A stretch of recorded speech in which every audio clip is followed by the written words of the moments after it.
back with another episode of Real Life Movie Talk. It is your boy Chris. Blockbuster Ben, what's happening, everybody? And the new and improved John. New and improved. I moved back to third this week. It's okay. It's okay. I mean, you guys coordinated on the island shirts. Nobody told me about that. Light blue island shirt? I might have one. No one wanted to check with me? I'm not good at colors, so if ours match, that's Okay. by it. Also, do you have one? Probably not. Oh shit! And yours is from Isla. No, this is Tetzel. Isla Tortuga, Costa Rica. What? It's an island shaped like a... Look at this. Isla, Yeah, bro. What are yeah. the fucking odds? Well, I pretty like good. And, When you guys call each other and talk about it beforehand, I mean, pretty good. No, but pretty good. He's so jealous. In that it's the word for island. Next And- week he's yeah, gonna be wearing a Hawaiian shirt, and we're gonna be wearing black shirts. Probably. Yes, I will be wearing one of these shirts next week. Do you have one? I don't think so. I got another blue shirt you can wear. Then what are we even I got talking two. about? I got two Isla Brewing shirts. Whoa. Shout I'm out not to allowed Isla to have Brewing. feelings now? No, All of a not on sudden? this show. Let's get to it. All right. Beer and popcorn, guys. Beer and popcorn, Let's jump guys. right into it. First up, popcorn. This is the Maryland mix from EC Pops. Looks good. We've had this before, Chris. John, I don't know if you've had this, but it's the Old Bay caramel and white cheddar mix. I cannot wait to eat. There's it. definitely Old Bay on I'm there. starving. Oh, yeah, you you said just- that. Jesus Christ. Yeah. Sorry. I'm getting into it. Yeah. This is one of like the favorites I think that we had early on. Like when we first started getting popcorn from them. Such a different texture with fresh popcorn. That's fucking good. Mm-hmm. It hits. Darn it. Yeah, that's all right. Hits. We're good there. That being said, I'm drinking because I got a cracker. It's an Eastern. Go ahead. Sorry. Sorry. No, just go ahead. I just want to point out, I laid 3 paper towels nicely for all of us. Yeah. You have one. Chris has one. And where do you think mine is right now? Under Chris's other one. He's mad because you need to wear the blue shirt. I know. I don't blame John. He can't see blue. That's Anyway, true. beer. Go ahead, John. Eastern Shore Brewing Company. Yeah. This was brought back by my wife. Me and her parents were building a house and we're helping them with it in Delaware. So she stopped there and got me this. As soon as I get it on this awesome America koozie with my dog's face on there. That's pretty God bless sweet. Mocha. I'll let you know how it is. Okay. Let's go. I'm drinking a Resurrection. I think this koozie's awesome. This is good. Yeah? Okay. Good citrus flavor. Okay. I also really like the popcorn. Man, this is a good combo. Dude, that popcorn is Yeah. so It's good. really good right now, It's yeah. so good. The caramel hints with the Old Bay. It's a whole It's not bag something behind I would us. like. You can see me refill during this episode. I didn't think I was gonna like the Old Bay with the caramel, but it's just Something about it, right? it mixes so They're well. complimenting fellas. Sweet and salty. Brewers Art. So Baltimore Brewer's beer. Art Resurrection is my favorite heavy beer to drink. I just so happened to leave some here about a year ago. Found it in John's drawer. Yep. That's a year old. I don't know. Oh, my. It still tastes good. And you offered it to me? It's aluminum can aged. I bet it's 5 months old. Yeah? Yeah. Cool. It's aluminum aged. It was cold when he brought it here, so All right. it's as in cold out, and the beer was cold. Yeah, it's gonna be good. I think beer in the fridge is like 6 months. Oh, is it? Yeah, Okay. I think as long as it, or if it's warm, you got. I think it's like if it's warm or cold and goes warm, you only have like a month or so. If it just stays warm, it's a couple months, and then obviously if it's cold, you can store it for like 6 months. I Okay. believe. That's what's up. I'm drinking Heavy Seas. Tropic Cannon. I bought 12 of these on 4th of July. I only drank 6 of them. So, okay. Yeah. Yeah. Sorry. Sorry. It's a heavy IPA. 7-something%. Yeah. Fuck me. Did you fall asleep? I just know how I am when I get a 12-pack of that Heavy kind of beer. beer. Oh, yeah. I end up kind of drunk, and I'm like, these are so easy to drink. Yeah. And you drink 12, and you're like, the next day you're like, why? Yeah, I had a couple twisted teas too Oh. because I got to the point where I was like, I need something that might hydrate me a little bit better. And my thought process at that point was like, well, this is kind of, Yeah. you know, This is only 5% alcohol versus the 7 I've been Exactly, drinking. yeah. So anyway, I had to. So I was like, I'm gonna bring these over. I'm just playing with you. 6 has probably put a little hurting on you. Yeah, and I did go to bed early. I had no interest in the fireworks. Courtney went with her mother. And They're I the was same every year. Yeah, It's I the was same like, fire, I'm and gonna- if you don't see them, just go to Snapchat and find Everyone. zoom in on the area, and it'll be red because thousands of people are posting it. I have to disagree with your opinion. They are the same every year, but it's such a tradition. It's like saying the beach is the same every year. Yeah, that's For why, some that's why I don't go to Ocean City. But you go to a beach at least once a year. But they're different countries. But Usually. it's a similar concept here. You just love it so much. You only get to see it once a year. People go for that experience. So you love Not that fireworks? No. Oh. I love if it's us setting them off. I really enjoy that. That's different. Yeah. Because there's a whole fear factor in there when we let them off. Yeah, I'm just defending the people out there that were excited to see the fireworks and you guys stepped all over their I'm not- opinions. I like that people like it. Like I Yeah. can eat steak every day. Some people probably think that's stupid. Well, it's not unless you're close. Like when I used to play the music, go off to the music. I get it, but we watch them from my brother-in-law's house, so it's a little bit different.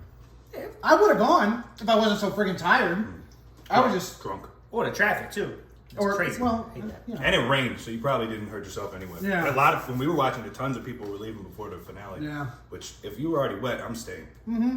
I mean, I might as well just stick it out. Right. As long as it doesn't impede the show. Yeah. Right. Like the show doesn't stop because of it. All Alright, so What else good we beers got? all around. Yep. absolutely. Okay, great popcorn. We got a good show for you tonight. Yes. We will be starting it off with the results of last week's ultimate blockbuster movie night. That's it. Which I'm probably gonna run away with it. Okay. Probably. Then we got the 5th episode of Loki on the miniseries on Disney Plus. It's Yep. been a great series so far. I'm excited to review this. Yep. Agreed. Maybe we'll get into some theories of what we think is going to happen on the finale next week. Yep. So that'll be Final exciting. finale. And then, what's the first movie we're reviewing? No Sudden Move. No Sudden Move. And then the Tomorrow War. Then the Tomorrow War. Yeah. Yep. Both available on streaming services, so you don't have to run to the movies to see it. Mm-hmm. And we will let you know tonight if you should. Yeah. I think. Go ahead. I think see every movie. You know what I mean? Regardless of whether or not we say it's good or bad, I make your own judgment. Just like you just said about the Don't fireworks. watch. I'm thinking of ending things. Okay, that's the one. No, That's the one. I still am curious to hear other people's perspectives. I on do it. wanna hear. I'm just saying, it's always that for example, like you talk to some like a psycho killer or something like that, like how they justify doing what they do. There's probably people that watch the movie and go, I like it, and you just hear them out like, how is that possible? Yeah. What is about that movie that you like? Yeah. When we looked up, I'm thinking of ending things. The reviews were great. Real good. People loved it. We need to call them. They're on a watch list. Yeah. Wow, it was a wild movie. But before we jump into that stuff, real quick, have you guys watched anything, or did you watch anything outside of what we are reviewing this week? I finished Yellowstone.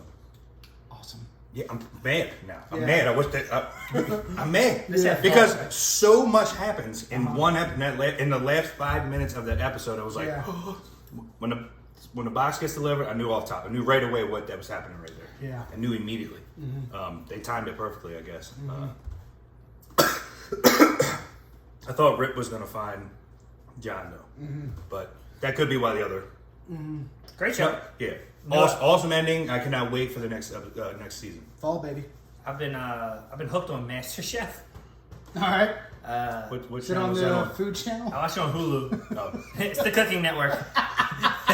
Just ask Duff. He knows all that. My good friend Duff from the Yeah. Cooking Channel. Check out our podcast interview with Duff from Ace of Cakes, and we're breezy practice about a dozen times not to say the Cooking Channel or the food. Was it Food Channel or Cooking Network? Food Channel, Cooking Network. Which are backwards. That's the wrong We way to say practiced it. it a dozen times, and as soon as he got on there, biggest star we've ever interviewed, the very first thing he said it wrong.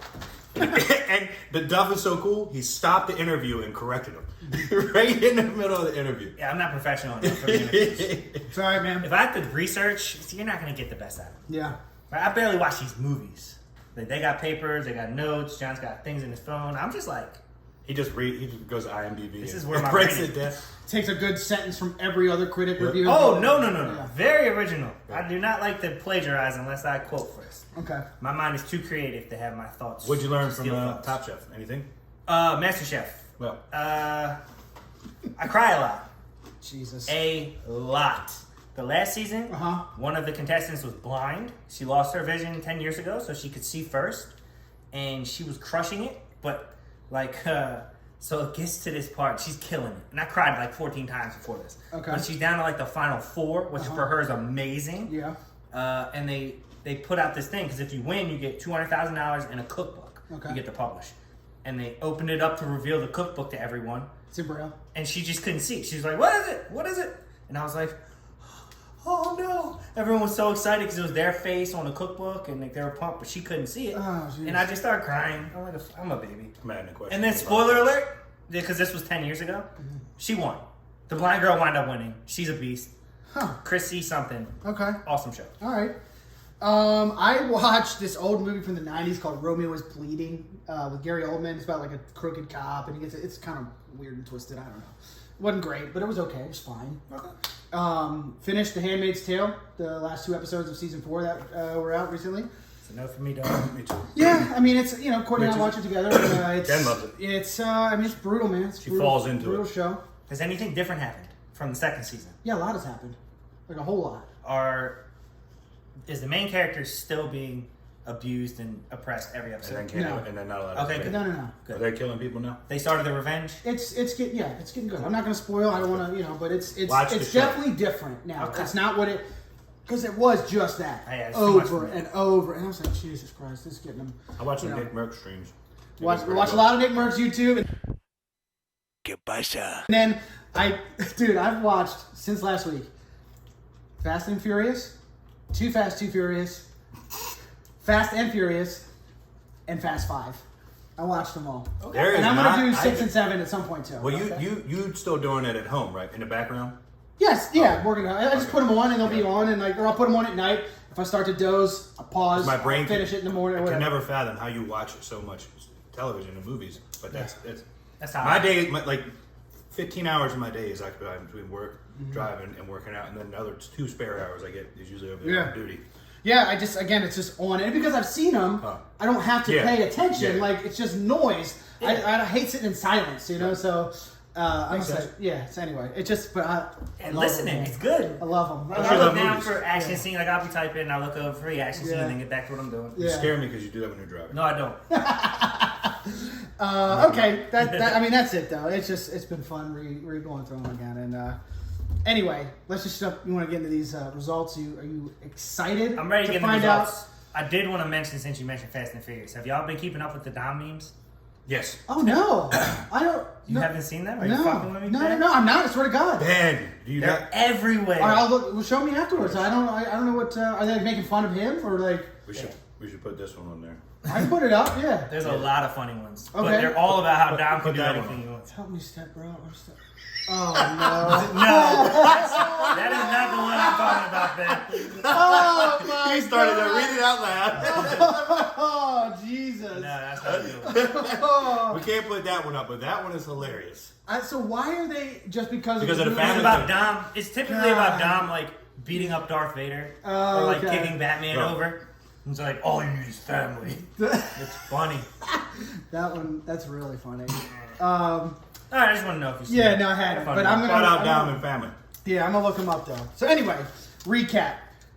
Ultimate Blockbuster Night. We had the meme go up, or meme. I don't know if I want to call it a meme. Whatever. Our picture went up, the post with the choices on Tuesday, and we've gotten a good amount of votes back on it.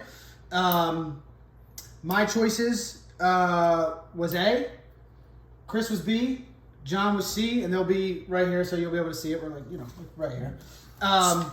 All I'm saying is that I know that I didn't win, but damn it, the movies are better. So before I tell you the results, I have to say, when I got home and I was putting all this together for the actual video to go up and everything, and I'm looking at the choices, I think John picked the best list. I do. Based on, if you look at it as a Samuel L. Jackson movie. I mean, he said it in the picks. Yeah. That he was going to pick one that he didn't give a shit about how big of a part he had. I picked the movies I like the most. And that's fine. But like I started looking at it from, this is a Samuel L. Jackson thing. If you're picking his best, like I think you have the best lineup of all. I still love my choices. I think those are all great movies. All three of the categories are good. All three of them. Yeah. Options So are good. yeah. But if I was voting, because we didn't vote in it. Right. But if I was voting, The Time to Kill is that's Such a one good I really movie. wanted. so here we go. Without further ado, the results. I came in third. Okay. John was close. Fucker. And Chris won by one I vote. won. No, yeah, Chris won by one vote. Yeah. And Jem, what B? Is my vote count? No, she didn't even vote. She didn't even vote. I said, Jen, what's your vote? Nothing. Yep. So it could have almost been a tie. I mean, literally one vote. Chris got it this time. So To be fair, Jem probably would have been B because she said she thought that was the one I picked. So Okay. he probably would have had 12 if I did. I told her mine was C when I got home. okay. Yeah. So there it is. I mean, Congrats. I had a lot of fun with that. That's 2 in a row for you, Chris. Are we gonna do the hat thing? I gotta figure out what it is. So next time we vote, you guys will have fun hats for it. No, we didn't decide what it was going to be. It'll probably be hats. I Okay. say Chris is really good at picking movies. Oh, jeez. Are you gonna? So you're gonna have the person who wins wear the hat, or the person who loses wear a The pink? people that lose it are gonna have to wear it. Both people? Yeah. No. Okay.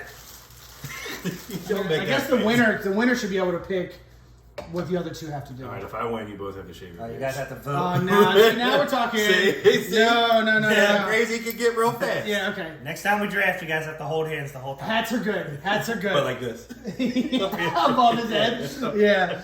Above a castle of you. That's what you call it. Or an Eiffel Tower. Oh, man, that was Eiffel good. Tower. And what it made me want to do is rewatch a lot of your choices. Like, those were... really I killed him, and I hope they burn in hell. good. Yeah. But all right, let's jump into Loki. Okay. Let's jump into Loki, episode 5. I love this episode. Yeah. I thought it was great. Why are you grinning? What happened? Because I thought you were gonna explain the episode a little bit. Oh no, I'm just saying I love the episode. I love the episode as well. Yeah. All right, next. Yeah, Okay. that's it. Done. Moving on. And that's it. No, basically, I mean, it just picks up right after episode 4. I mean, they've been really consistent in that aspect. There hasn't been any like lapse in time. It's, you know, And kind of rerun those 2 seconds that he wakes up. Yep, episode 4 ends with Loki being pruned, and then it picks up with him waking up where he was, that post-credit scene, and also with Sylvie going back and forth with like the boss of the TVA, and that whole dynamic. So Loki meets the other Lokis, and they kind of take him through where they are, and they kind of tell him about what's going on and how this world that they're in, like is, I guess, like you see this big thing in the distance, and they just kind of give him the rundown basically, It's and then essentially what the end of time. yeah, and that's what. So Sylvie, and I don't remember the head of the TVA's name, honestly. Anyway, but she kind of plays at the beginning like, you know, I'm on your side kind of thing, like, you know, I want to know where this is all going to, and blah blah blah, and you find out that's all kind of just a ruse to try to get at her. Ravonna. And, what is it? Ravonna. Okay. I would have never guessed that. Nope. Oh I man. had no idea, but I bet we don't forget it. Yep. Sylvie and ravioli. Yep. Yeah. Silver raviolis. And so they end up getting into a fight. Like, and she starts to explain to her what happens when you get pruned and what that space is. Essentially, they can't destroy all, like when they correct an entire world. when they correct a variant and they prune an entire, like, all that matter has to go somewhere. They can't get rid of all of it, Right. so it goes to this place. And then there's this thing there that basically gobbles it up. It's like a friggin' hungry hippo just coming for all this stuff. It looks a lot like Galactica. Galactus. Yeah. Galactus. That's what I thought it was going to be at first. Yeah. And then it turned into a dinosaur, and I was like, oh. Oh yeah. That's not who I wanted it to be. Yeah. Well, I really wanted it to be Galactus. I was like, oh shit, they're about to introduce all kinds of characters now. I mean, well, so what ends up happening is, still at the beginning, Sylvie self-prunes to try to get to Loki with one of the devices where they can transport to different times and stuff. The little tablets, because she can't. It's where they are is not a place that's on the linear map. It's on the other side of it, so they can't. Right, they don't know how to jump to it because it doesn't have a portal. Yes, exactly. They can jump back from it, but not to it. Right. They have to know where you're going. It said there's nothing to like grab onto because time, the end of time apparently hasn't been written yet, so that's why there's nothing to. Right. Yeah. Yep. And I mean, I think personally this is my favorite episode since episode 1. So 2 was good. 3 was backstory. 4 felt a little backstory-ish. Mm-hmm. And then this one kind of jumped in.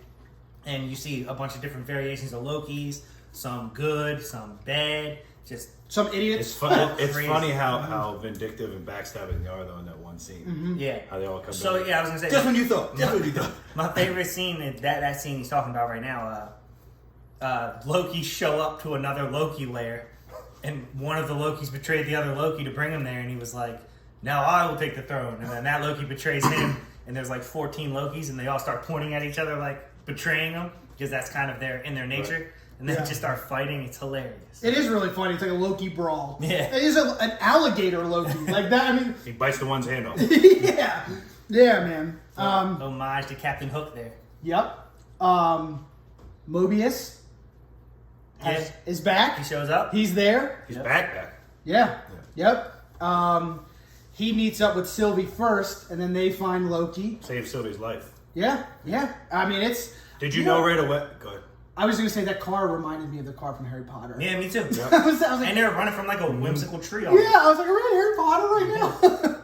Did you notice that her vision right away? Like, did you realize what she was doing when she reached her hand out like that? No. Did you notice that right before he pulled up? I saw her going through a vision. She could see what was inside of that thing.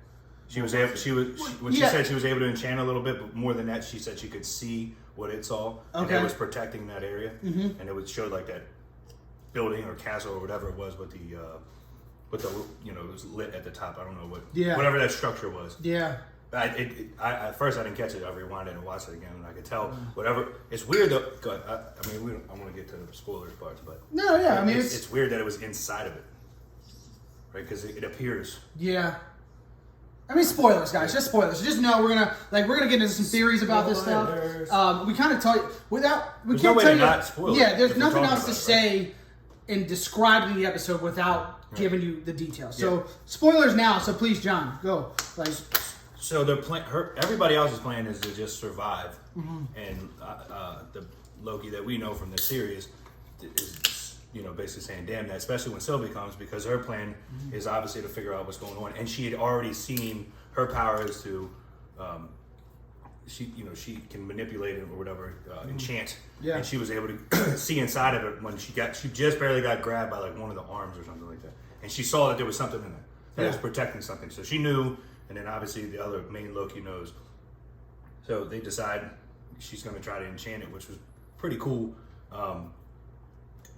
They end up getting it, right? I mean, the one Loki learns. What the crazy part is that, like when the older one comes and he raises that whole city. That was so cool. And then that kind of helped the main Loki realize, she said, that we're more powerful than you think, and he doesn't even know how to enchant. That's not his thing. Yeah, he was able to just learn basically out of fear. Yep. Which is you feel like that is kind of like a running theme in a lot of superhero things, like in The Boys when he kept pushing his son down, and then eventually when he got pissed off, he was able to use his powers. Like sometimes it takes dramatic experience for superpowers to come through. And, so it leaves a lot to be desired with the Lokis, her and him, because he couldn't enchant until the end of this episode. It took them both, and she can't like manipulate and change her body and structure and clothes and stuff like that. But I would be willing to bet that now that collectively they both at least share each other's powers. Yeah. I mean, that whole moment, like without the older Loki, you don't get. He sacrifices himself so they can 100%. Go on this mission. You think he leaves with the other ones to kind of just go hide because he's like, that's what we're good at. We know how to get away from this.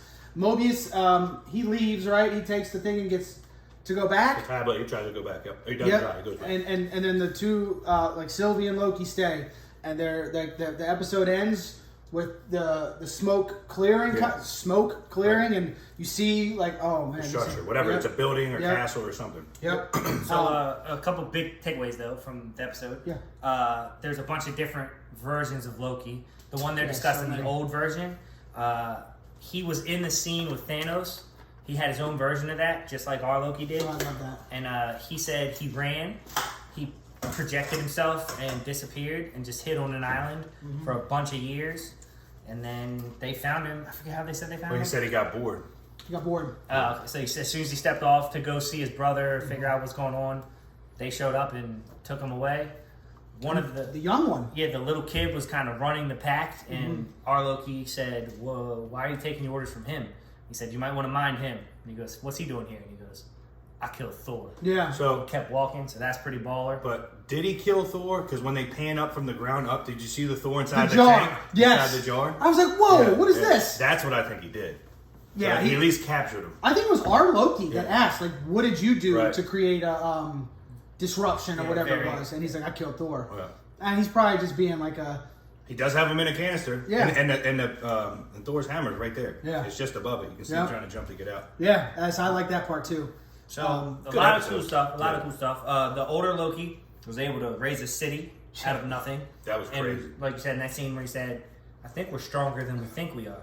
But he said that he's so strong because most of the Lokis rely on swords, and he thinks that's a coward's weapon. He uses just his mind. Yeah. So he spent his whole life focusing on magic. Right.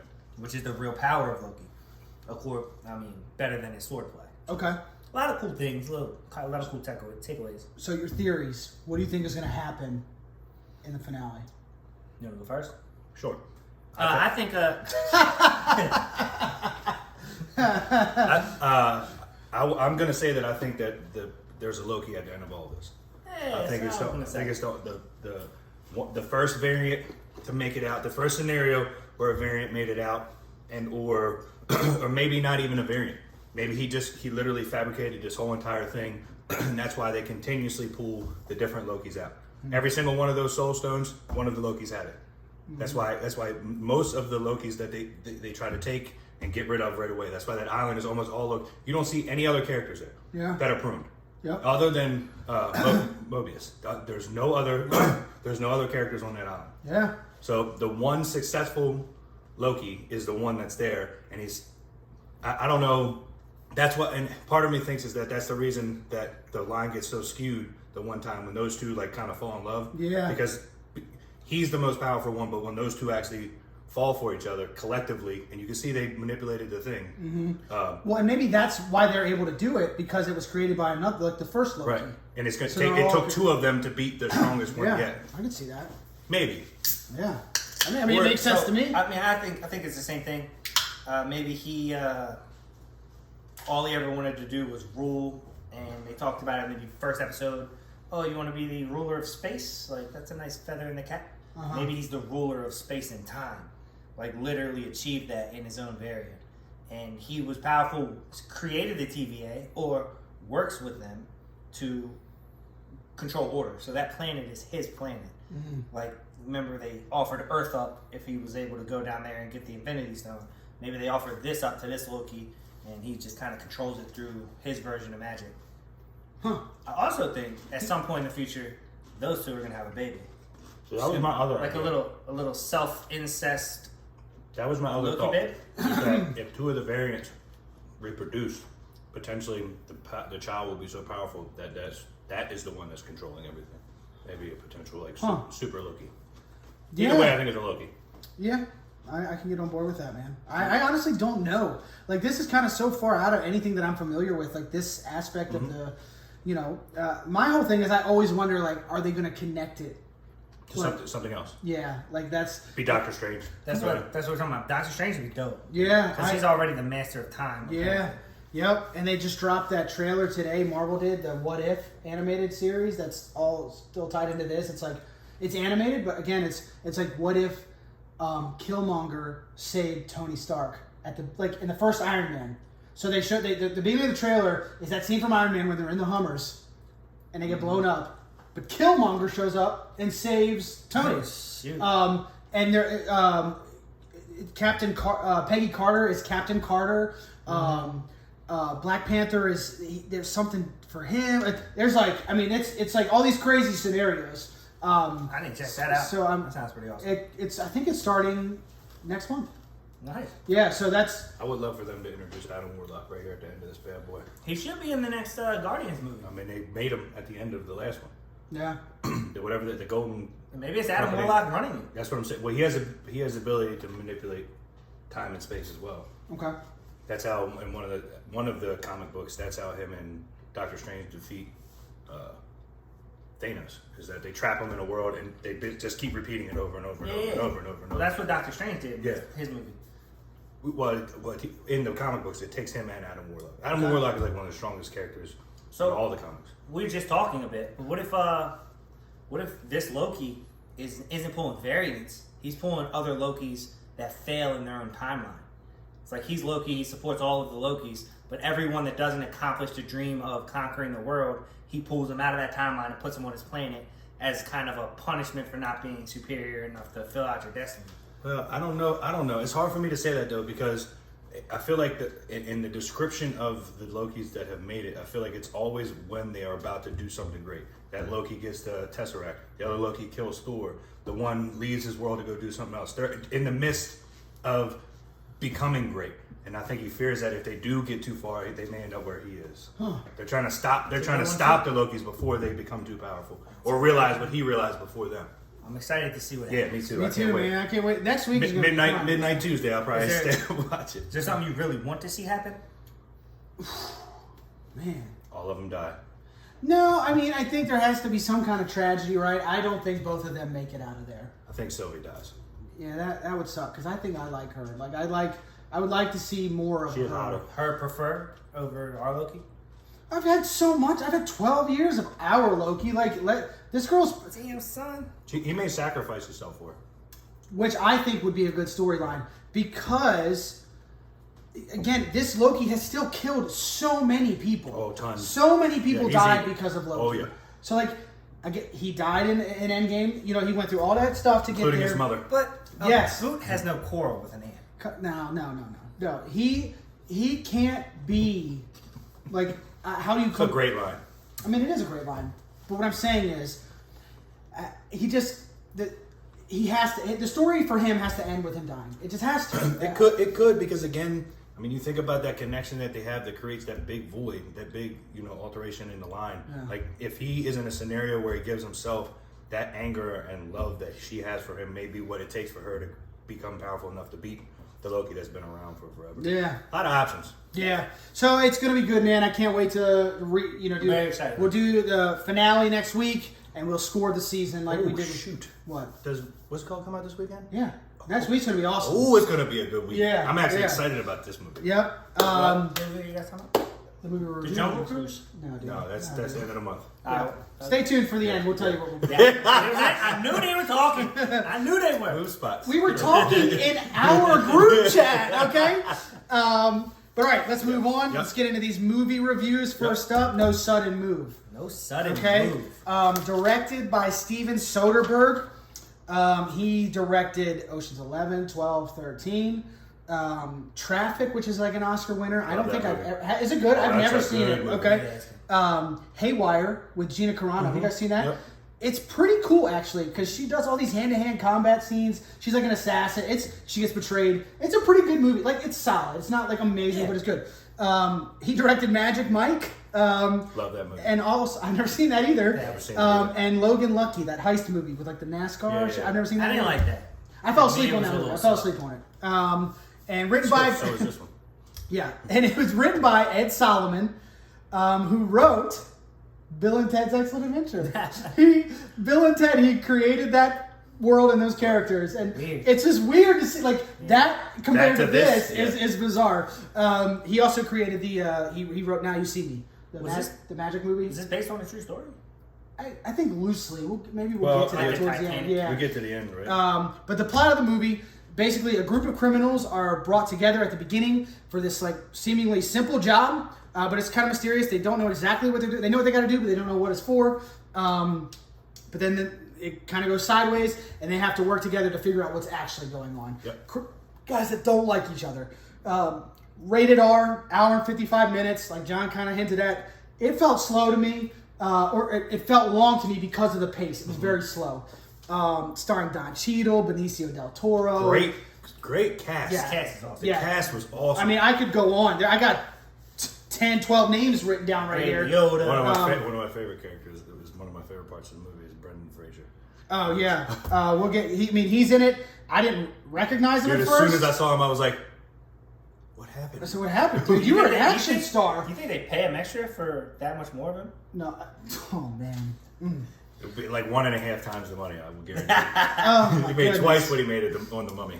The camera they used on him added 110 pounds. Jesus, Dude, when you man. see him, the first his head is as big as this light right here. Yeah. He looks so He swollen. turned around. I mean, the mummy shows up now. We're off. I mean, I did good because they're catching him first. My man is like a bowling ball. He looked Yeah. like oh, poor Yeah. guy. That's okay. Love But, him though. yeah, Brendan Fraser, John Hamm, David Harbour, Julia Fox, Macaulay Culkin's little brother, Kieran, Frankie Shaw, who I love. She's in the show called Smilf. She's the assistant. Say Smilf? Yeah, single mother.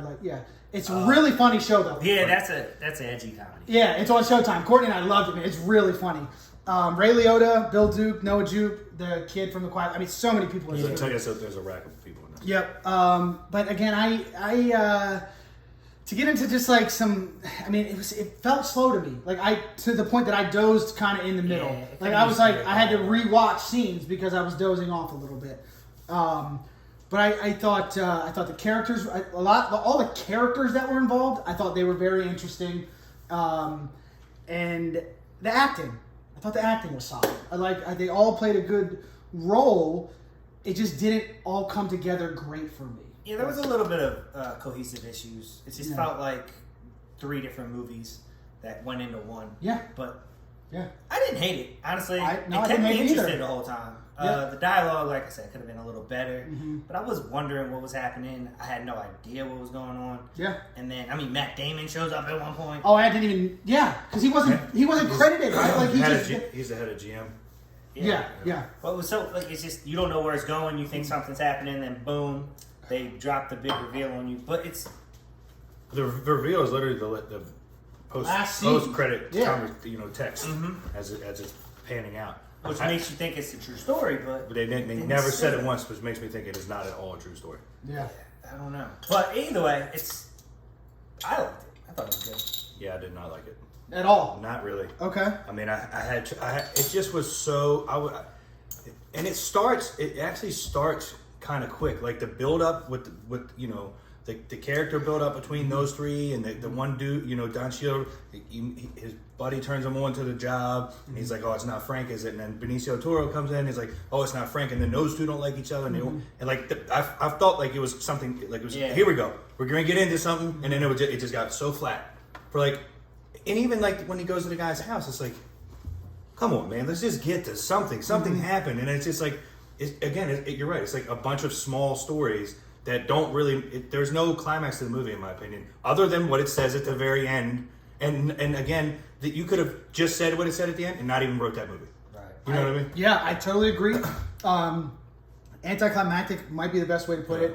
There were a lot of subplots that were introduced and then never addressed again. Yes. There's a scene where at the beginning the one of the main guys, David Harbour's character, like his wife, you see her talking to like the neighboring wife, and it's kind of like they just mentioned like we should take a trip together, like kind of hints that Like they're lesbians? Yes, For sure. But then they nothing Right, that's what ever I'm saying. There's a bunch of stories that should be there, and they're not, and they don't ever do anything. Yeah, that's just one. There's a few of them. That's just the one that I was like, wait a minute, what happened to this? It just kind of And where did that come from? out of nowhere. Right. Out of nowhere. I mean, it was out of You nowhere. don't think that that's going to happen when the little girl comes up and she says her daughter can't come to school, and she's like, oh, this isn't over yet. Like, that conversation, it doesn't give you any clue of that at all. It's not like, I miss you, or she don't put her hand on, like, that was a perfect kind of opportunity to set that later scene up. And then you're like, oh, shit, crap, damn it. There's, it's coming up, but it does, it just, I feel like they missed, it was really hard for me to pay attention to this. I understand. For me, it was only okay. It was okay. I mean, you said you liked it? I liked it. Okay. Yeah. I didn't think it was terrible. Yeah. I don't think it was terrible. I enjoyed it. It was easy watch for me, honestly. Well, let's jump into some spoilers then, right? We kind of got the things out here. Let's do, first up, likes. What kind of things did you actually like about the movie? I like Spoilers! I like the dialogue, honestly. I thought Don Cheadle was awesome. That's one of the ones I have. I love Don Cheadle. I thought he was great in this. I really liked seeing Brendan Fraser, even though I've seen a lot more of him.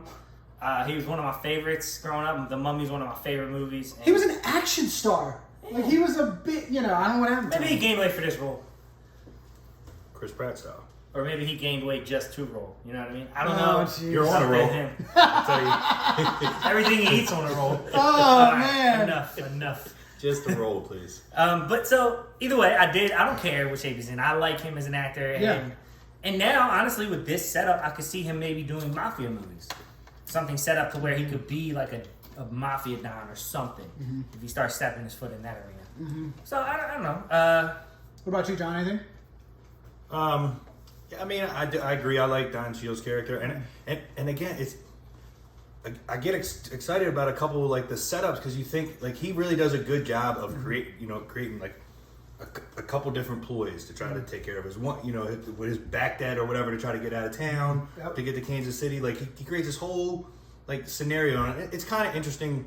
it's like an interesting plot the way it all works out. They're all kind of playing each other to end up with the money. Like he is really just trying to get his name clear and get out of there and get this piece of land. Yep. You know, so he does a whole lot of work, and I like him because he grinds the whole time. He's never satisfied with the 50 or 25 or the 50 or the 125 or the 350. Like he wants $500,000 before he gets out of there. But all he really wants is the 5,000. 4750 or whatever. The rest of the money is to make sure he's nobody like coming behind and looking for him anymore. His backstory is that he kind of set up this job to screw over 2 rival gangs and he really wasn't trying to get that one dude, Frank or whatever, or not Frank, the other the Bill Duke's character. Yeah, Bill Duke's character.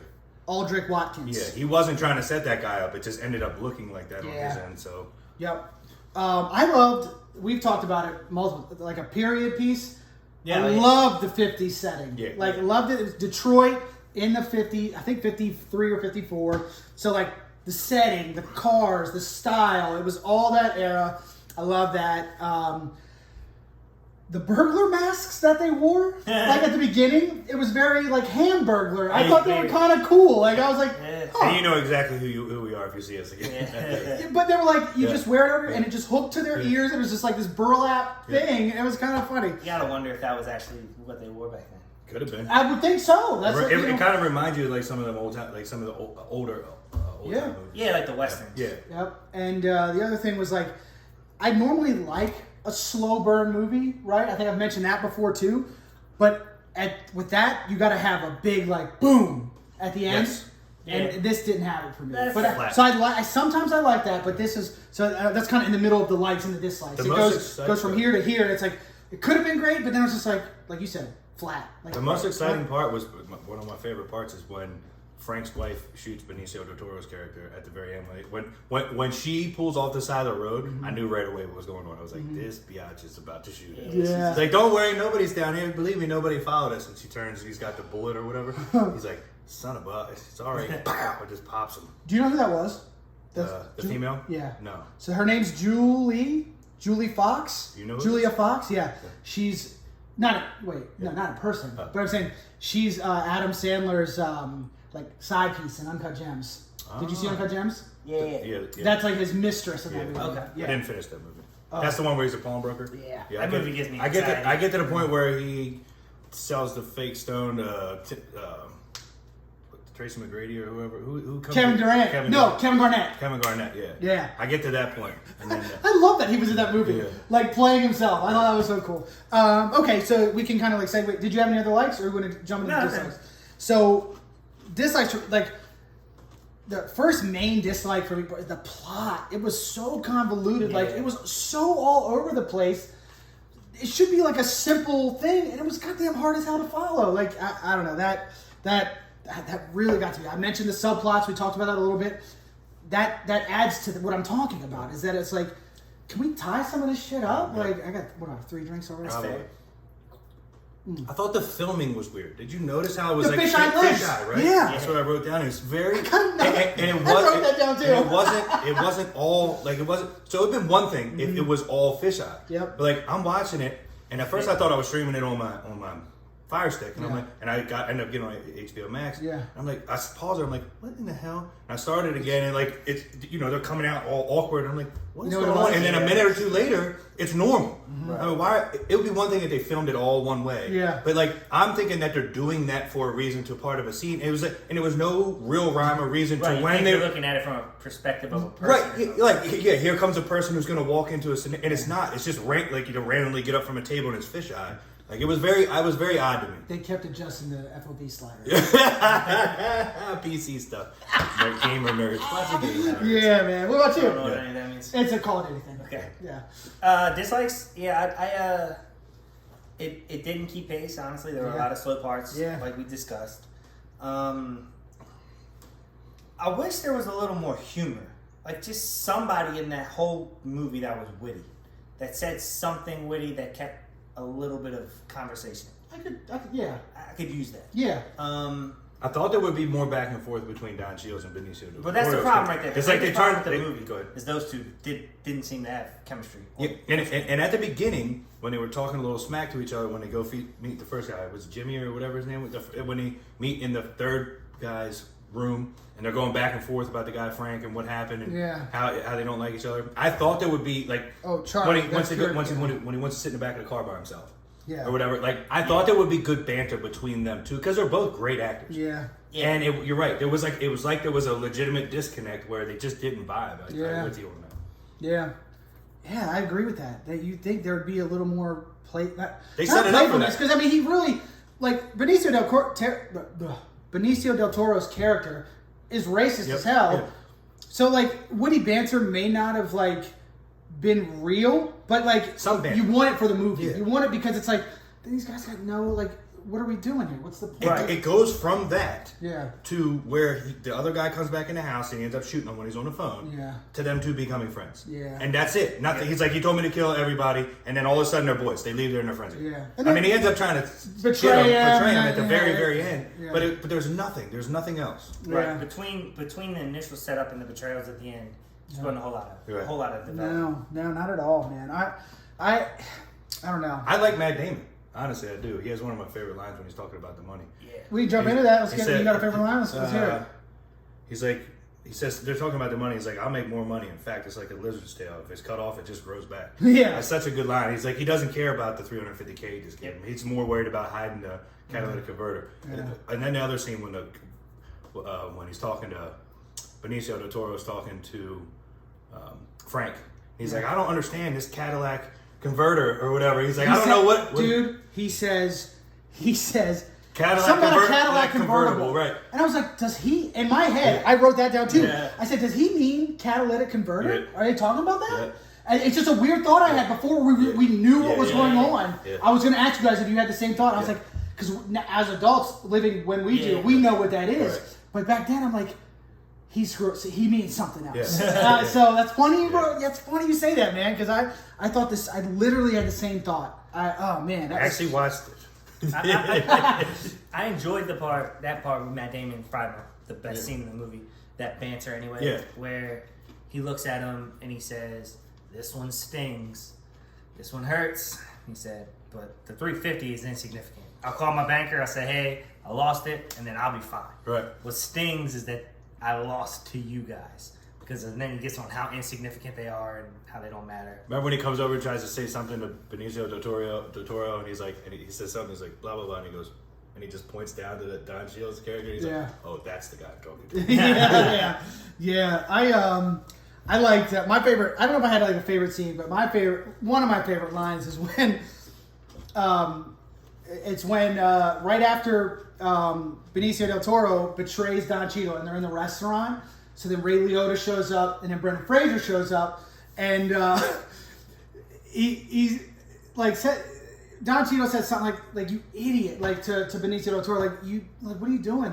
He's like, Frank fucked us, right? And then Ray Liotta says to him, you see, Ron, the problem is you're not smart enough to he says you're not smart enough to know how not smart you are. Oh, that's a good line. I thought that was great. Oh, man. He did. Ray Liotta's the man. Yeah. Like I said, if this movie just has such potential. So, if you look at the cast and don't watch the movie, you're like, this is like Traffic. It's got a bunch of, and they killed Traffic. It's like a slow fastball right down the middle, and they hit it foul or something. Yeah. It's like hitting a long home run to win the game, except it just goes right into foul ball. And you're like, oh, that was that. I mean, the whole thing, basically, right, is that this movie is about the head of GM and like his counterparts keeping Studebaker, the design Chrysler. of the catalytic converter from their competitors, right? No. They wanted to keep keep it away from catalytic state. converter from the Fed because they didn't Fed want to have would to. make it mandatory They didn't want to have to based on recreate the all the cars. They didn't want to rebuild all the Oh, cars. I thought it was, but they No, but they said like, didn't they say in the movie like nobody at Studebaker's gonna get this, nobody at Because like if Packard or whatever they were. if they have the design, they own it. You know what I mean? Uh-huh. They're the boss now. So if something comes to and they start to put it on their cars first, and then don't tell the other bit. That's my idea on it. Okay. Studebaker or GM, one of them two gets it, and they start putting it in their factories without telling the other builders. They can start making the cars while they're still making the cars without the catalytic converter. And then boom, they have it on there. They show it to the FDA or whoever they got to show it to, or Department of whoever it was back then. Yeah. Now these people have 100,000 cars that they have to destroy or rebuild with a catalytic converter. I think that's what it was about. Because at the end they end up getting sued. So the way I interpreted it real quick is I thought personally that it was if the feds knew there was technology out here to reduce the carbon emissions, the feds would force them to have to put it on all their vehicles. Right. So they were holding the information that they could actually reduce their emissions. I think it's, honest to God, I think it's a little bit of everything that we kind of just said. Like, Sure. So the people at the end, there's a little bit at the end. So the DOJ, they file. The climax of the movie. Yeah. So the movie is set in 53, 54, but at the end they say, in 1969. So we're talking 15 years. So the Department of Justice, then they file an antitrust case against GM, Chrysler, Ford, and American Motors. Yeah. So that's why I think that it was them, like, also trying to keep it from the other companies. Oh, yeah. So keep it from the government, keep it from their competition. So there's this whole thing that's like well, they both knew what it was, though. Yeah. GM knew and Chrysler knew. Well, Because when he calls Chrysler about it, that was the guy who put Chrysler owned GM? That was No, Chrysler was Dodge, Jeep, all that. Yeah. So GM tried to buy. GM was like secondary to it. The Chrysler guy that was sitting down in the lobby was the guy who put Frank and them on originally. Okay. But that's why I'm saying that those four, they were in. They were colluding, right? It was those four companies keeping it from the rest of automobile producers. They didn't want anybody to have it because they could hold it over there. Yeah, exactly. It's a huge bombshell either way, and the movie just should have been done a little better. Yeah, it was a nuke that ended up being an M8. I said, this was about pollution. Yeah. Oh. This whole entire thing could have literally been the credits. Yeah. What would you guys have done differently about the movie? Not made it. No, it's not that bad. Yeah. I would have made it a little more action packed. And honestly, I would have at least tried to bull crap it at the beginning and say it's loosely based on a true story, because then at least my brain is thinking about what's going on. You know what I mean? Like, I'm trying to make a construct for exactly what they're doing, what we're building up to. Mm-hmm. Where is it going? Why is this thing so important? Yada yada. Or maybe even imply a little bit more of, what would happen if because you don't know what would, like, even now. You don't know what would happen if any of them got it. Like, if some of them were a little more direct, like, if we get this, we're going to screw over GM, or we're going to screw over Ford, or something like that. Yeah. If they just gave you if they really just built up to something in the movie instead of just a post credit. I think if they would have built up the character of Don Cheadle a little more. Kurt Goins. If he, Kurt Goins. If they would have showed either his struggles, his background, or even if he was that guy that tried to scheme and got beat up a bunch, like every time he got his ass whooped and kept going forward, I think that would have helped. They would have did the reveal like midway through the movie instead of at the end, and let your brain kind of understand what the whole purpose was. Yeah. And then after the reveal, showed the real impact on the environment that caused based on the guy's actions. Right. Because they showed it, then they ended it, and with all the stuff we go through in today's society, most of the people are like, yeah, I can believe that. But if they... my thought was like, oh, that's what this movie was big about? deal. I was like, oh, but okay. like 20 years ago, pre-internet, that would have been a big bombshell. Yeah. So if they would have just showed that in the middle of the movie and then focused the rest of the movie on how bad that actually was, what the implication of what that means, it can help you relate a little bit more to what they were trying to get out of it. I would have taken... If I was a director. Yeah, no, I would have taken... So, you've got this incredible cast, right? I don't make this some, like... Full frontal? Weird... No. I don't make this some weird, like, history lesson, right? I make it like an old school gangster movie, like a home invasion gone wrong, which is like, it could have gone that way. So you take this cast. Oh, you'd have made a whole different movie. You take this intro. You take the setup. That hey, the job is you go babysit these people while he goes to do this thing for us, blah blah blah. And then one of them, they kill the family, and then it just becomes like this crazy, like, wild story. Because he has a whole lot of freedom when he goes there to get that file. Yeah. Like, there's a lot, like, he could have called Frank. There's a lot of things he could have did while he was in there to create a whole bunch of a whole lot more controversy with Frank showing up, or another one of the mobsters, or whatever the character's name is that John Shield screws over, or they think he screws over. Like, there's a whole lot of things that they could have, instead of seeing them so spread out and so separate, you could have taken all those different hype scenes and brought them into one, and like, I'm with you. Yeah. So, are we ready to score? Yeah, let's do it. Go. 6-4. Okay. 5.9. Okay. I was gonna go 6.2. That was where. Okay, so we're pretty close. Yeah.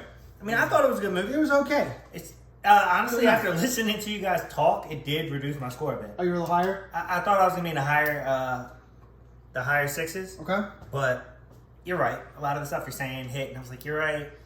It's kind of. What are you gonna do? It sets you up in the beginning to be a mafia movie, and I love mafia movies. I felt like I was misled by the trailer. And then boom, Yeah. you get slapped with a nothing burger. Yep. All right. Is this a Beyond Burger? Yeah. Where's my meat? Okay, so we can move on, guys. That's the score for that. Yep. Let's jump into the Tomorrow War, directed by Chris McKay, who directed the Lego Batman movie. That was a little much, but the first Lego movie was awesome. Yeah, I thought the Lego Batman movie was pretty funny too. 'Cause It was I think good. Will Arnett does that great Batman voice. The banter between him and the Joker was funny. Yeah. I'm kind of between villains right now. yeah. It was written by a guy named Zach Dean, who I didn't know, but he wrote this movie called Deadfall with like Eric Bana. It came out a long time ago. Pass. So, yeah, no, it's pretty good. I like Eric I Bana. looked it up. I gave it a 7 out of 10 on IMDb, so it must be all right. And he's got some other stuff, but it's rated PG-13, 2 hours and 20 minutes, and it's about a family man, played by Chris Pratt, who is drafted to fight in a future war where the fate of humanity relies on his ability to confront the past. Right? So people come back in time. People come back in time and say, hey, we're you fighting a war 30 years from now, and we need your help. We're gonna lose if you don't come help us. Yeah, that's the setup. Yep. Right? Well, we're still going to lose. Right? No, they said we need your help to fight this Or war. we're gonna lose. Yeah. I thought they said they die no matter what in X amount of time. Well, at some point in the movie, They're like, we're not going to make it if you guys don't help I us. thought that they were coming back. They come back and said that they're going to lose no matter what, but they're coming back to get them to figure it out. Go ahead. I think you're right. I think they say like, hey, if you guys don't help us, civilization's Right. done. Your future is done. Yeah. Yeah. You're in there. yeah, I mean, you basically nailed the premise of the movie. IMDb nailed the premise. That's what it was? Yeah. Okay. I like it. That's Quote short and sweet. IMDb. And to the point. Yep. I was pleasantly Success. surprised. Me too. The first movie, Don't Move Fast, whatever. No it's sudden move. No sudden move, Jesus. That movie Don't we move just fast reviewed, ever. I was sometimes? pumped. That's pretty much the plot of the movie. I said I was gonna like that more. I was pumped to see it. It let me down. This one I thought was gonna be stupid. I thought the premise was a real reach, and straight to Netflix or straight to Amazon Prime has actually been better than straight to Netflix. Honestly, their content seems better, but I was still skeptical, saying, I don't know, I'm not really feeling it. But they exceeded my expectations with this movie. So did you guys both watch No Sudden Move before this movie? Damn. So that's why I bet you yeah. my rating is lower than both of yours because of that. I wish I would have watched them in the opposite order. I did No Sudden Move the first night, this the next night. Yeah. I got when I was getting my windows tinted, they were actually playing it earlier, so I got to watch like an hour 45 minutes of it, which is pretty good. Right on the scene when they're in the stairwell and they see the one for the first time. Oh, yeah. okay. But so I like this. I'm with Chris.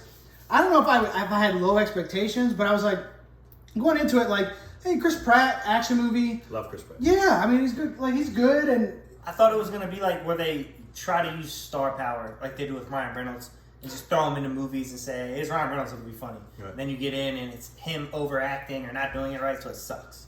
That was not this at all. No, I agree with that. This he's known for being funny, but in this movie he had a lot of witty banter, but in a serious setting. Yeah. So it was believable funny. It wasn't like he was making jokes in the midst of this chaos. He was saying legitimately funny things with a dark undertone still. I thought he did a great job. well, because he plays a guy, right, who believes he's destined for great things. Like he did a couple tours in the military, comes home, and he's like a high school teacher, but he believes he's destined for great things, and he's applying for these jobs that give you a little bit of like he's up for these, like he's interviewed for stuff, and he's kind of like banking on it, and he's like, he's not getting things, and he's just like, man, I know I'm supposed to do something with my life, and so he's kind of got this. You do see the downfall, the breakdown of him at the very beginning. Yeah. Yep. But I thought the movie was great. I thought the action sequences were great. I wish I could have seen this movie on the big screen. To me, it's a it was a blockbuster Yeah. that went straight to streaming. It should have been on the big screen, I think. I liked it. Yeah, and normally time travel movies can get kind of like, but I thought this was interesting concept. It was a good concept. It was clean. It was easy to understand. And they explain things through commentary. Yeah. Where if you had questions, why don't you just do this? They had answers to it. So, which was great. Perfect example of that is when they're in training and they have like the chemist in the one section, that new group, and he's sitting there next to the black guy that he meets, the one who's like some sort of scientist or whatever. He's the head of R&D at some company. And they start talking to each other about what's going on. He's like, do you think it's funny how all of us are like over 40, which believe that we're not alive then, so there's not some sort of crazy paradox, and all the people that are here are really young, which means they're probably not born yet. Yeah. Which, like you're saying, was very interesting how they explained the movie, which is what they should have done in No Sudden Move, but they explained the movie in conversation, which was very cool. I did like that part. I'm with you. I like the movie. Yep. For being an odd science fiction, spacey war movie. That's one of the things Courtney loved the most about it. She's like, I love all the science in this movie, right? Because I can see the stuff that they were working on, like later in the movie when you see like the lab equipment, she's like, I use that, that's this, I use that, that's this, I use that, that's this. So like they were trying to find a cure for COVID. Yeah, it was really cool, man. They found it just as fast. Yeah, so she really, my wife, she really liked it too. She's a scientist and she's super smart, and so for her to put her stamp of like, oh, this is she's like, they would actually use this stuff. Yeah, I thought that was really cool. And there was a lot of good messages in the movie. Also. I agree. Yep, I agree. It had the, so you were saying earlier about how he had aspirations of being something. Yep. And then we're jumping to a little bit of the spoilers, but he finds out a little bit about himself, and it turns out he gave up on what he had because he was in the pursuit of something better. Yeah. And it made him understand that you have to appreciate the gifts you have in front of you, which could be applied right now so much in our society. To just appreciate what you have in front of you. And chasing your dreams is always amazing, but enjoy the journey. Yeah. I mean, he's got a wife, he's got a daughter. I think that part, I enjoyed that relationship with them. There's a moment at the very beginning, like his daughter recognizes that he's sad about something, and she's like, Dad, it's going to be okay. Puts her arm around him. And he's like, Dad, he's like, I'm pretty sure I'm supposed to say that to you, though. Right. You know, like, I enjoyed watching their interactions. And the mom's like, hits it with a sad face. Yeah, it's, that part really kind of got to me. I was going to say that. When I was watching it, I was like, Ben's going to like this part right here. I did, man. It's weird. Like, I cry, breezy, too. I cried. I didn't cry at this movie. I will say that. No. I felt like there were some scenes where, like, I was surprised that I didn't cry. Yeah. You know? But I didn't. I don't know why. I just didn't. Yeah. I almost hard. Because you watched that other movie. Yeah, I watched it. You were still blank. Still trying to figure out. My emotions were gone. I'm so flat. Yeah. What happened to my emotions? Yeah. Taking estrogen pills. That's it. We're crying. He's gonna sprinkle some of my beer. Like, Ben, now fuck this. All right. Well, you guys want to join us some spoilers? Let's talk about some nitty gritty. Spoilery. So, anything likes? What stood out? What was like some of your favorite stuff about the movie? So, spoilery. You do find out that everyone that gets recruited to or drafted to fight in this war has been drafted because they're dead in the future already. Where they're sending them. Yes. Because they don't want to create that paradox. Yep. Mm-hmm. And Chris Pratt's dead. He got in a car accident. Yeah. You find that out, and it's really cool the way they develop his character's storyline based on that fact. Yeah, I love that. He finds out as soon as he gets there. Almost, kind of. Like, they get it, they get there, they have to fight this battle, but then, like, once it's kind of has settled a little bit, he finds out, like, oh, man, he's like, he gets back and he kind of turns into, like a piece of shit. He does the one thing he swears he's never going to do. Yeah. Because his backstory is that his father left him when he was a kid. Yeah. And you find out, like, hey, he leaves his daughter, which I called, by the way. I don't know if you guys picked up on that, but the second he got there and you see the colonel, I was like, that's his daughter. Too. I was like, I know it right away. Yeah, it just for whatever reason I was like, oh, that's his daughter. It just made sense. I was like, who else would this be? Why? And she's an actress. I mean, she's been in stuff before. Oh yeah, she's why been take in. the time to put somebody in there, somebody like that in there that isn't relevant to his story? Yeah, I paused it. I was like, I looked at Courtney and I said, can I give you a prediction? She was like, go ahead. I was like, that's his daughter. She was like, okay. Awesome. Sure enough. Did you see all the science stuff earlier, Ben? Yeah. So then, but she breaks down for him that like How he dies, what he did when he got back. He like, left the family. He's like, I would never leave you guys. Yeah. So like you see this guy trying to process like what he hasn't even done yet. How could I do that? Yeah, exactly. That I love that aspect of it. You left an amazing situation in the pursuit of more. Yep. Essentially. You were never happy because you thought that they're so worried about the future paradox in a place that they know is going, in a world that they know is going to die, that they don't care about the cause and effect on the world that's still there. So him going back, the world goes exactly one way, right? Already they've seen it, but all those people that come back and live and seen the stuff before, that completely changes that world. You know what I mean? Yeah. So him knowing now, obviously, he doesn't. Yeah, he's just expecting the time variance from Loki to show up. Yeah. Set the cycle. And pull them all out of there. Yeah, right. Yeah. They're at the end. They're in season 6, episode 6. Yeah, I mean, I thought that was real cool. I thought it was cool that he gets to see his daughter and explain the whole thing. The monsters are cool. I thought they were real cool. They're interesting. Yeah, that's a tough thing too, right? Doesn't matter what they look like. Yeah. Because if you're waiting for more than 30 minutes to see what these things look like, you're always going to be disappointed. Yeah. I thought they did a good job, but like even like a Quiet Place, you're like, what do they look like? What do they look like? And those are badass monsters. Yeah. But you're always going to be a little underwhelmed. I wasn't. I was like, man, these things are wild looking. Like when you see them, I was like, whoa, these things are crazy. And then they were pretty intuitive. Like they could, like they were smart. You know, it was. I liked them. I liked it. And they were tough to kill. I mean, it was a rough. The movie reminded me a little bit of Battle Los Angeles. Do you remember that movie? Yeah. Mm-hmm. Like the fighting the alien. I thought, which I think is an underrated movie, by the way. But I Underrated. But it reminded me a little bit of that movie. I took it as like a mix between Independence Day and Starship Troopers. Oh, Starship. Yeah, it reminded Where me. they killed the bugs. It reminded me of Starship The Troopers. bugs, I love it. Yeah. These acted like the battles between them were kind of reminded me of that. Yep. I really liked the first, half of the movie, whatever, like the setup, him getting to where they're going, all that is cool. But once they develop, they get this DNA and they figure out how they're going to kill these things and go back. He has to go back and then mass produce this compound to then kill them before it even starts. Yes. So from that moment on, I think I like the second half of the movie better. Yeah. The most anyway.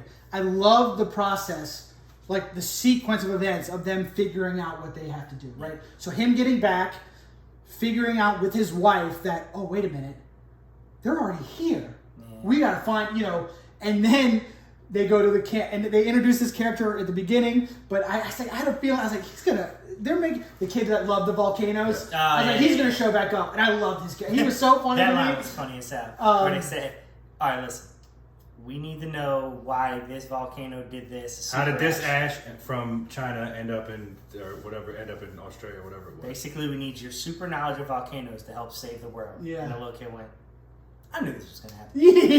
Yeah. Laptop. Yeah. So I just like that whole bit of like him coming back. He's got I like that sequence. I really like that. And the kid, again, I like the kid, and the relationship. There's a lot of things to like about this movie. I mean, a lot of good action. Yeah. And then even pull it in, like in the beginning, the dad wants to see the grandchild, and he's like, "No, F you, Dad. You've never been there for me. You abandoned our family." Mm-hmm. Then later in the movie, Chris Pratt realizes that he abandons his own family, like his father does. Crazy, yeah. And then he gets himself a second chance at it, so he's a little more emotionally supportive to let the father get a second chance to see the grandfather. Yeah. I mean, the granddaughter. I mean, there's a great line in there, too, about that. Like, he says something about, like, second chances are hard to come by. I think that's the line. I mean, it's great. But there are a few things that I didn't like as well. Of course. We'll get into those. One of them being the other guy, the head of research and development at the whatever. His name, Charlie, Sam Richardson's character, the black dude that he, like, kind of pairs up with the badass. No. The other nerdy guy. Oh yeah. Okay. They tried to force too many jokes with him. Yeah. It was so corny. I really liked the beginning. where he said he was talking too much. He was like, I'm just nervous when I talk too much. I talk too much when I'm nervous. That part I liked. It's like, just turn around. He's like, I just miss everything you said. But I'm talking more so later in the movie, where it's like these crazy, and he just says the most idiotic stuff, and I'm like, this is forced. I didn't like it. I liked his character. I didn't like that forced humor. I felt it was weird to me. I didn't vibe with it. Did you recognize the female soldier? The female soldier. Yes. In that supporting group? I don't know who you're talking about. When they first get... Oh, Mary Lynn. Yeah, that's... Gail the Snail. I was going to invite you guys all to a rave to hang out, but now I don't want to hang out with you anymore. Oh my God, Salt the Snail! Salt the Snail! Wait! Do you guys want to go? No! We want to go! Wait! I have glow sticks.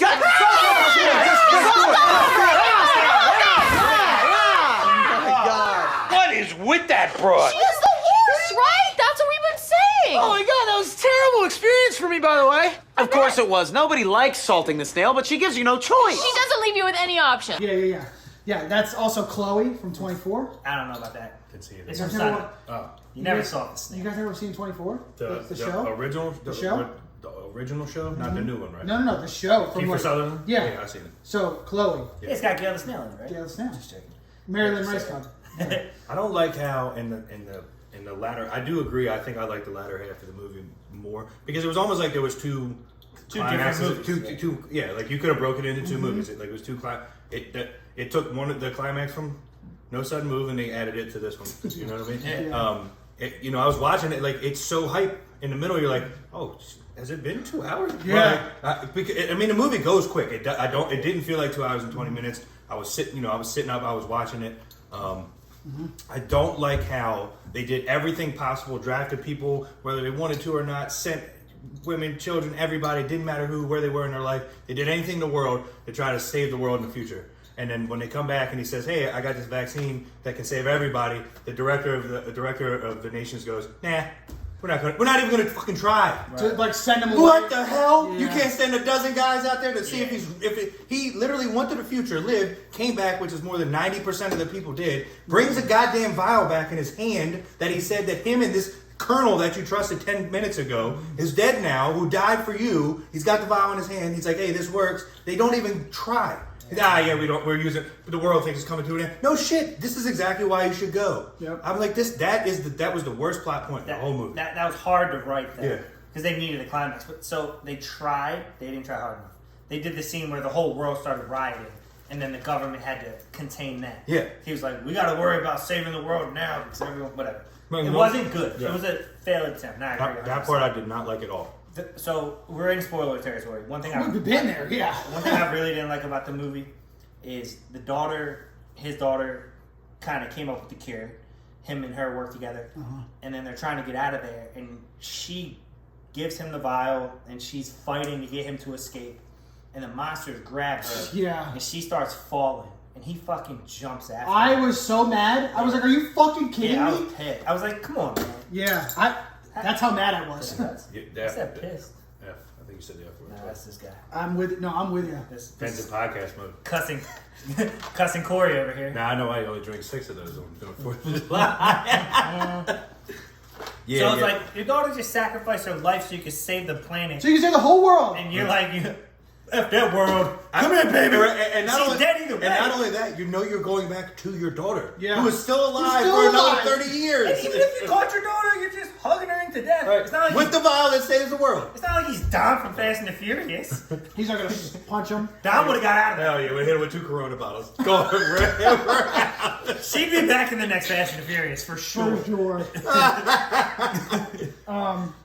Go ahead. No, I'm with you. I hate it. I was like, that was the only scene I Are really you hated. kidding me? Yeah. And then there was one female, right? That they know. That's the only thing. The only one of the only, queen. That's the only one that can reproduce.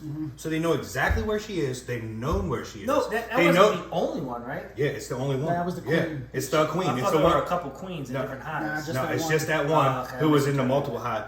And in my mind, if they've known that for that long, and we have the technology we have, why the hell didn't we just try to capture that one, bring them all there like they did in the thing, and then just nuke them all? Yep.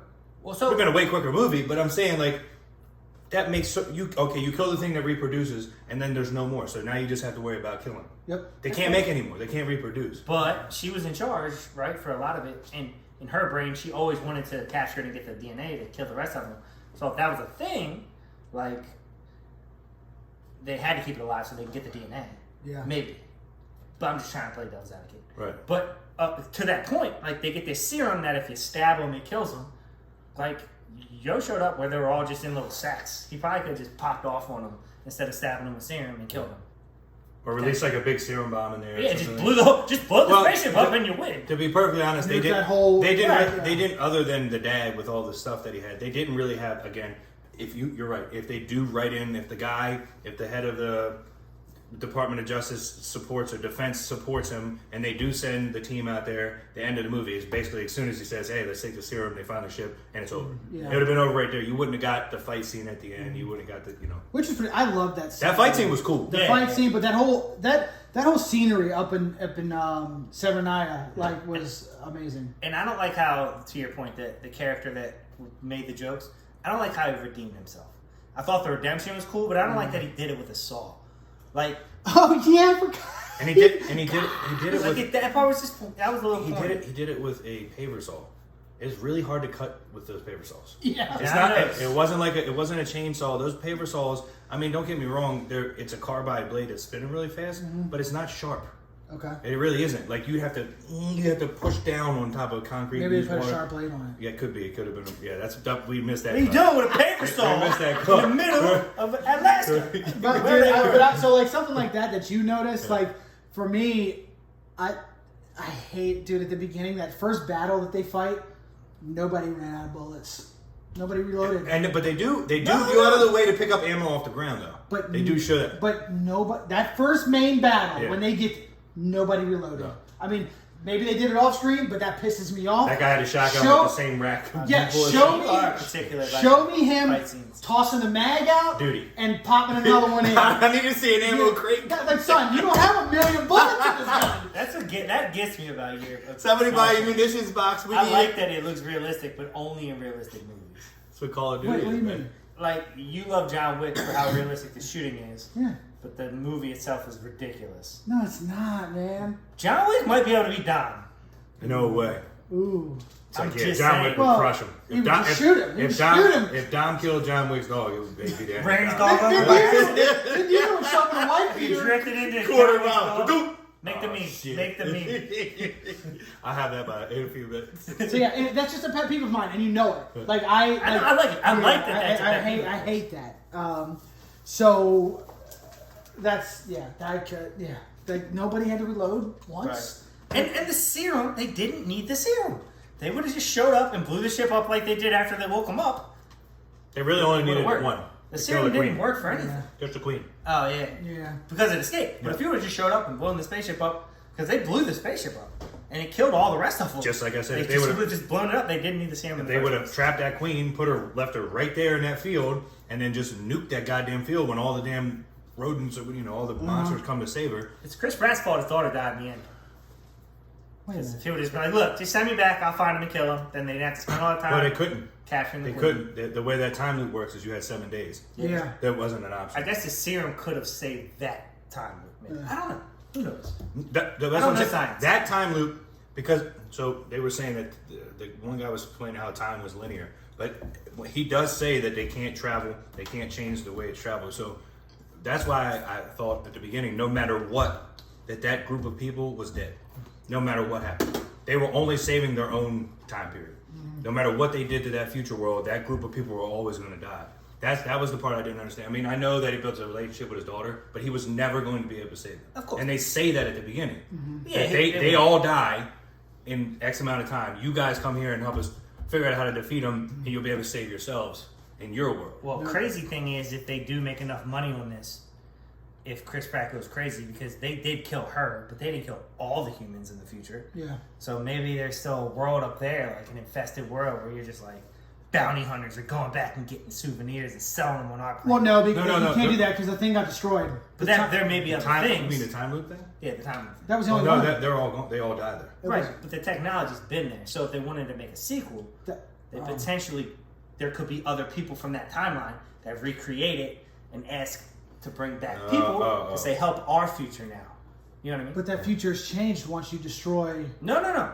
Time isn't linear. We just perceive it that way. Boom, boom. 2 different lines. So it's 2 different realities now. And at the end, Loki's like, "This is too much," and brings it back together. Yeah, no, I don't see it. See, now we get back. Chris Pratt's the one with the monster. The end of Loki. Which is funny because he's Peter or Star-Lord. Yeah, not Star-Lord, a different Chris Pratt. It's just... See, now we're getting into the crazy. That's why I love the simplicity. Like, it was very simple and easy to understand as far as time travel. Yes. When you start getting into this bullshit, then it's like, what the, What the what? Huh? I didn't say it. Bull what? Bull what? I did. Bull cocky. Do you have a good line? Favorite line? Any lines? My favorite line was the one I said earlier, where he was like, "Sorry, man, I talk a lot when I'm nervous." He's like, "Honestly, I just can't stop talking. It's like this is what I do." And then he goes, "Oh no." Do you know who that was? This guy's gonna kill me. You know who it was? The guy he was talking to. No, that's Black guy? the TSA guy from We're the Millers. Like when they walk through the airport and like the kid is like, he's like, cavity search. Like he just sends him up to the side. You know? Okay. I know what you're talking about. Go ahead. Mine is when they go see his dad for the first time and he's looking, he pulls a gun on him. He's got a 50 cal. It's like 50 cal, man. It's a really nice gun. And the dad goes, "Yeah, it does the job." And then Chris Pratt looks at him and he just under his breath he goes, "Yeah, it does the job of proving to the world that you have a small dick." That's one of my favorite lines because Chris Pratt is snarky and funny as hell. Yep. But he was trying to be an asshole and also be funny at the same time. So I thought it was timely. It was It's great. a good line. Amazing. Mine was like a science related line. Courtney tell you to say this? No, I paused it. I was like, I've never thought about that before. But it's when they get to Severnaya in Russia, right? And they're walking through, like they blow up this area, they find where they need to be, and they're going down to these like ice caves. And Chris Pratt's father says, basically to set this up just a little, you find out the aliens have been there the whole time. And due to the ice melting, A volcanic eruption traps them in ice, and then the ice starts melting because we polluted the planet. Right. Look at us. right? So the ice is melted, and that's what frees them in 2048 or whatever, Right. 20, 30 years or whatever. So Chris Pratt's father says, so you're telling me this is all melting in 30 years? It's so much ice, right? I mean, it's crazy. And then Charlie says, well, 1 degree is the difference between ice and water. Yeah. And I was like, yeah, I've never thought about that before, but it is, and it's crazy that like 32, you get cubes. Yep. Yeah. 33, the stream. I was like, man, all right, true. science, baby. 219 to 220, water to steam. Yeah. So anyway, would you have changed anything about the movie? No. Well, Yes, I would have changed how it felt like 2 different stories. Okay. Like the climaxes. And I feel like the end was great. I like that the grandfather got to see the daughter, but I wish we had a little bit more time to feel emotional about the experience. Okay. Like maybe how the world was. Or because all of the messages that were distilled through the whole movie, if they would have just spent a little bit of time showing how the world became a better place because of what happens in the future. Mm-hmm. Or showed how the world continued to do the same things even though they knew doing it is what caused the end of the world in the future. Anyway, that would have been a cool little political thing. like how the ripple effect doesn't matter. The cause and effect is always the same. Or how humans are so goddamn selfish that they're like, They're gonna implode. well, we fixed it, fuck it. Right, we're gonna Throw kill. a trash out the window. We're gonna kill ourselves. Anyway. Yeah. Doyle rules. Yeah. I thought that would have been a cool little moment right there. But other than that, Yeah, I don't completely disagree with the 2 different climax thing. I thought it was interesting that the movie was good. The 2 different build-ups kind of separate the movie a bit. I mean, I don't know that I would change a lot. The things that I disliked were the things that I would change, but I think it completely changes the movie. Yeah. I think that if the head of Department of Defense does decide to go out there, the movie's over right there. And it could have been that could wrote that the in. season before. I mean, not the season, but the ending before where he jumps in and almost saves his almost kills himself. Yeah. But that he could come back, boom, save the world. The movie's an hour and 35 minutes, and it's done. Yeah. You know what I mean? It could be over there, or it could be so climatic in that previous scene where they figure it out, and you don't get to see what happens to her. Okay. They don't catch up to him. She's not falling down. He gets the serum. He runs out of time. Doesn't get to say what he gets to say. He saves that for his actual daughter. Yeah. gets the serum to him. They have that whole build up at the end, and then he doesn't leave his daughter. You know what I mean? And it leaves it open, like it could be a sequel or it could be the end. Or what he did saves her in the future, and somehow or another, they are able to reach and they can help each other with something else, right? Yeah. Pretty cool. I'm kind of with you. I don't have a lot. I maybe would have paid a little more attention to the amount of bullets that were in each magazine. Facts. Maybe hire the fucking stunt coordinators from John Wick. You know, John Wick him up. Yeah, with a Glock. I always wonder how in the Star Wars movies, how do they run out of ammo? This laser. The batteries. Yeah, the batteries. I hear they cock the guns. They do, yeah, they do. In the Mandalorian, I remember the gun jams. And I was like, how does a gun jam? Yeah. A laser gun. It's a laser gun. I'm with you. So the part though, what you're talking about, real quick, if the military did come, it just popped me when we were talking. But if the military decided, you know what, let's go, they could have the whole same scene. The military fighting them, blowing them all up, and then the Queen escapes, and it could have just still been Chris Pratt and his father fighting at the end. Right. Would have been the same movie. Right. So yeah, there's an easy way to fix that. Right. So I agree with you. That would have been a good way to change that. Right. Chop 35 minutes All off right. of it and still had a good climax. yeah, I'm not angry at that either. Yeah. You just need to get to that A moment point. to be patriotic. Yeah. Like Yeah. the U.S. military's like, let's go get these fuckers. In Russia. Yeah. You know what I mean? Yeah. No. Okay, so score it up. Let's go. I am at a 7.3. That's me. Yeah. Oh shit, it's very close. I'll go 7.6. Okay. I mean, it's I 6.8. should be higher than 6.8. Yeah. Okay. I will watch that again. I will not watch Oh, you're an it. eight? Changing it. So that's where I was. I'm gonna go 7.9 Okay.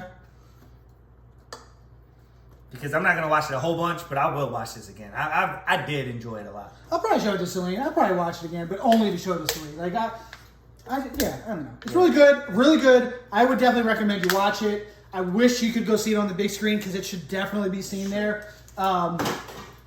I might need to be a little higher too. I'm gonna go 7.4 actually. Whoa! You're allowed to change scores on here? Yeah, we're not there. Episode's not over yet. Episode's not over yet. Dave Portnoy's so I'm gonna go cocky. slightly high, just a decimal point. Dave 7.4. Portnoy is so cocky that his score is always his score. He will not let himself get better or worse.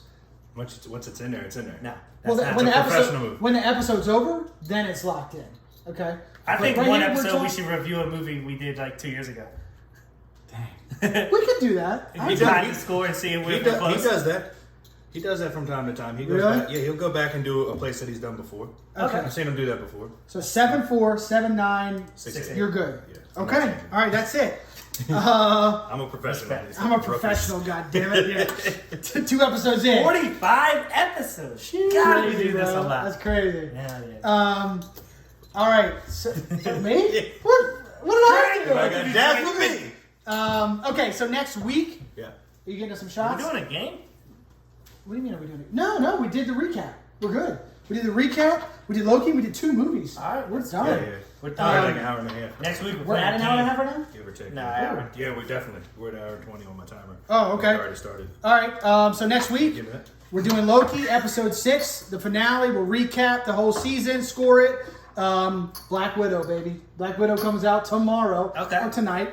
So we're gonna review that, and then I figure next week we can do name their movies. I'm good with that. Yeah. Heck yes. Okay. All right. All right, we're about to go do the podcast. I'm already We're with about to go do Toasty. the Let's go podcast. back going. Good American drink here. Jameson, American. All right. Cheers. Thanks for hosting. Yep. 45 episodes. Let's get it, baby. Real talk for real movies, yeah, we'll listen. Real life on real hype, you feel different. Underrated, appreciated, or barely made it. You let us know at Law Bay, yeah, you really hate it. And Christmas like in the past, he got it going better. And like Jess, it didn't show up and we don't let her. It's real talk, no theoretical, though it ain't invisible, man. It's so dependable, damn. You can't see him if it's dark or bright. Ask Chris with his Miller Lite. Or Blockbuster, it's so good, right? Candyman or Tony Dodd or Holy God. I mean the devil all the time when released alive. Apocalypto, go against the grain like your boy Adam, who drink Jack like Jungle Land and Nick Mullins. Educate us, tell us what you know about him. Is it bad or good like Peanut Butter Falcon? Special guests like Danny D and Dave Arnold. Let us look to the future, event horizon. In real life, the movie will never stop. Till it does, we drop, and there's no getting up. Until then, subscribe and they let you know the tops. Only way to know for sure is to watch. So shut up and drink your pops, your soda and corn pops. And listen to the real life movie talk. Movie talk. I'm isolated like the lady in black. And I seek revenge for these movies that whack.